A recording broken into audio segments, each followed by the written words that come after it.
मैं सबसे पहले तो आप सभी साथियों को, खास तौर से दसम की टीम को आज ये बधाई देना चाहती हूँ कि आज हम लोगों ने कचरा चुनने वालों के ऊपर एक चर्चा का विषय को रखा है और उसमें चर्चा में मुझे बहुत खुशी हो रही है देख के कि महिलाओं की भी बहुत अच्छी भागीदारी है।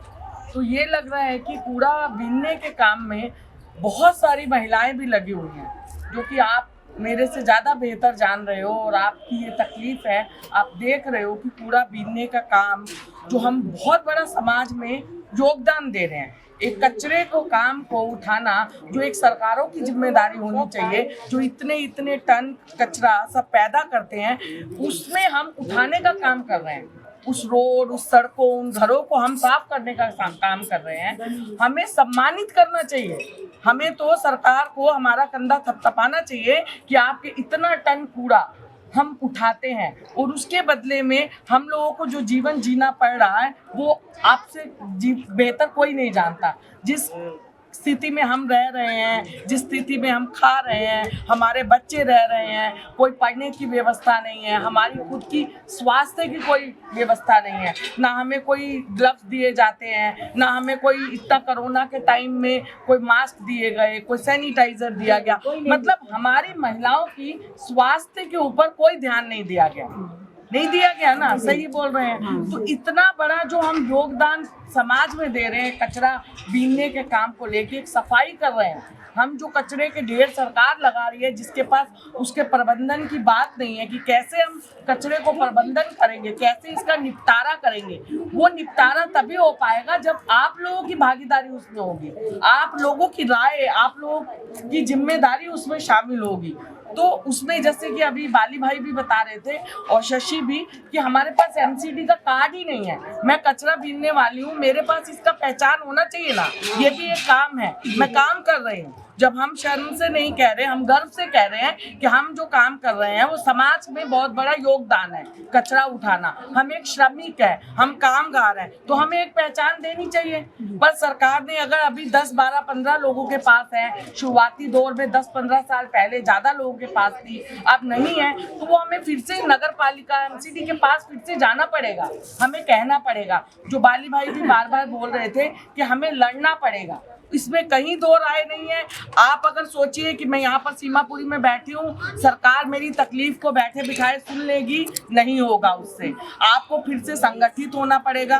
ऐसी एक मीटिंग नहीं, ऐसी 10 मीटिंग करनी पड़ेगी ताकि हम सरकार को, जितना हमारी बात में वजन होगा, जितनी हमारी संख्या में बात होगी, ऐसा नहीं है कि सरकार नहीं जान रही है कि आप कचरा चुनने का काम कर रहे हैं, पर आपके लिए कुछ भला हो, आप आगे बढ़ो, इसके लिए वो नहीं सोच रही है। ठीक है ना। ये कचरा बीनने के काम से बहुत बड़ा एक काम निकल करके आता है, उसमें से बहुत बड़ी एक आमदनी का जरिया भी हो सकता है, उसमें उनको दिखाई नहीं दे रहा। सरकार को हमें रोजगार देना चाहिए, काम देना चाहिए, वो नहीं दे करके हम अपने आप अपने काम को, रोजगार को बनाए हुए हैं। और लॉकडाउन में आपने खुद देखा होगा किस तरह सब लोगों के काम बंद हुए, पर ये 2 जो कर्मचारी हैं, ये लोग काम पे जाना नहीं रुका, इनकी ड्यूटी बंद नहीं, इनको घर से कचरा लेना ही लेना है। तो ये जो गाड़ियों के आने से हम लोग जो घरों से कूड़ा उठाते हैं, खास तौर से महिलाओं पे, रोजगार पे बहुत गहरा असर पड़ा है। ये हम भी जान रहे हैं और आप भी जान रहे हो, आप हमसे ज्यादा जान रहे हो। पर इसके लिए करना क्या पड़ेगा, अभी ये भी हमें कदम उठाने हैं। समस्या है दीदी, कूड़ा नहीं मिल रहा है, गाड़ी वाले ले जाते हैं, हमें पूरा कूड़ा उठाने नहीं देते हैं। वो जो कचरे पे हमारा अधिकार होना चाहिए, उस अधिकार से और आगे हमें बढ़ना पड़ेगा। हमें सरकार के पास अपनी बात को पहुंचाना पड़ेगा, हमें लड़ना पड़ेगा। मैं जितनी भी महिलाओं के साथ काम करती हूँ, चाहे वो घरेलू कामगार महिलाएं जिनको आप बोलते हो कोठी में काम करते हैं, सरकार उनको भी कामगार नहीं मानती है, बोलती है ये कामगार ही नहीं है, उनकी भी कोई पहचान नहीं है, फिर भी लड़ रहे हैं। लड़ना तो पड़ेगा, बिना लड़े हम लोग गरीब मजदूर महिलाओं को, मजदूरों को कुछ नहीं मिलेगा। और वो सरकार ही दे सकती है, लाखों लाख संख्या में है। हमें कहना पड़ेगा कि आप हमारा कार्ड बनाइए, हम भी यहाँ के श्रमिक हैं, हम यहाँ कचरा बीन रहे हैं, हम घरों से कूड़ा उठा रहे हैं, हम खत्ते को कर रहे हैं। मतलब कि जो देश का पूरा गंदगी है, मैं तो ये कहूँगी उसको स्वच्छ बनाने में, उसको साफ रखने में आपका बहुत बहुत अहम भूमिका है। वो क्यों हम नजरअंदाज हो रहे हैं, या कहीं ना कहीं शायद हम संगठित नहीं है, हम एक नहीं है। आपको ये नहीं लगता? है ना? ठीक है, हम एक बस्ती में रह रहे हैं, सब कचरा बीनने वाले एक जगह पे, पर इसके साथ साथ हमें संगठित होने के लिए दसम जैसे ऐसे जो संगठन हैं, ऐसे जो संस्थाएं हैं, उनके साथ जरूर जुड़ना पड़ेगा। आज हम इतने साथी आए हैं, हमें ये कहना है कि आज की मीटिंग के जाने के बाद हम सब महिलाओं को बोले कि आज वहाँ पर बारात घर में एक मीटिंग हुई थी हमारे कचरा वालों को लेके, तो आगे हमें कुछ बढ़ना है तो हमें एक होना पड़ेगा, हमें आगे बढ़ना पड़ेगा। ये जिम्मेदारी जब तक आप नहीं लोगे, हम मुट्ठी भर लोग हैं, आप बहुत ज्यादा लोग हो, आप इस बात को जितना फैलाओगे, जितना लोगों तक पहुंचाएंगे, तभी लोग जुड़ेंगे। उसमें आपकी भागीदारी बहुत जरूरी है।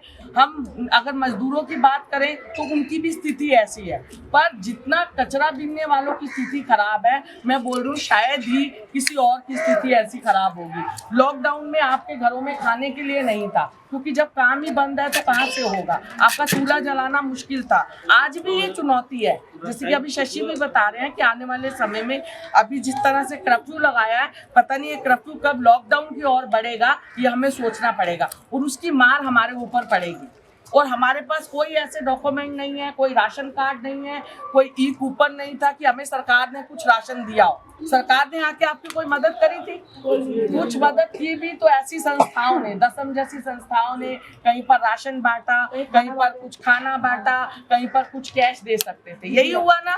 तो हम अगर वोट डालते हैं, देखिए ऐसा होता है जब हम इस तरह का, सुनिए, जब इस तरह का वितरण का काम हम करते हैं तो ऐसा मैं मान के चलती हूँ कि कुछ लोग छूट सकते हैं, कोई बड़ी बात नहीं है। उसमें मंशा ये नहीं होती है कि हम इनको दे दें और इनको नहीं दें, वो गलती से कुछ ऐसे कारणों से वो छूट जाते हैं लोग, क्योंकि तभी बोल रहे हैं जिसकी लड़ाई उसकी अगुवाई। ये हमारा मुद्दा है, हमारी लड़ाई है, हमें सरकार से लड़नी है, तो हमें आगे आना ही पड़ेगा, और इसके अलावा कोई रास्ता नहीं है।